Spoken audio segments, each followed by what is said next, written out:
જ્યારે કોરોના કાળની અંદર મારી પાસે 1 રૂપિયો પણ નહોતો, મને દેખાતું હતું કે આ ગંગા ગાયની અંદર દિવ્યતા છે. ત્યારે ઘણા ફોન આવે કે દેવીજી અમારા ભાઈને કોરોનામાં ફેફડા પેલા થઈ ગયા છે, અમારા પતિને થઈ ગયા, કોઈ દીકરાને થઈ ગયા, દવાખાને દાખલ કરી, કંઈક ઉપાય સુઝાવ કરો. હું કહેતી ગંગા ગાયની માનતા કરે, ગંગા ગાયની માનતા કરે અને બધાને સારું થઈ જતું. પણ હું વિચાર કરતી હતી કે કોઈ ગાયોના મૃત્યુ સમયે આટલી વેદના નથી થઈ. મારી ગંગાને છેલ્લા 18 દિવસ સુધી પાણી પણ ના પીધું. વિચાર કરો કે પાણી પીધા વગર કોઈ પણ ગાય જીવિત રહી શકે?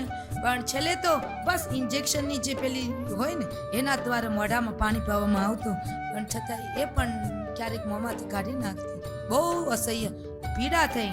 પણ પછી એક દિવસ ઈંડોલે બેઠા મેં વિચાર કર્યો, કોઈ ગાયને આટલી પીડા નથી થાય. બીમાર હોય ત્રીજે દિવસે મૃત્યુ પામે, પણ ગંગા ગાયને આટલી વેદના શા માટે સહન કરવી પડી? ગંગા ગાયને એટલા માટે વેદના સહન કરવી પડી કે કોરોના કાળની અંદર જેને કોરોના થયા હતા ને એના બધાના કર્મની પીડા મારી ગંગાએ લીધી.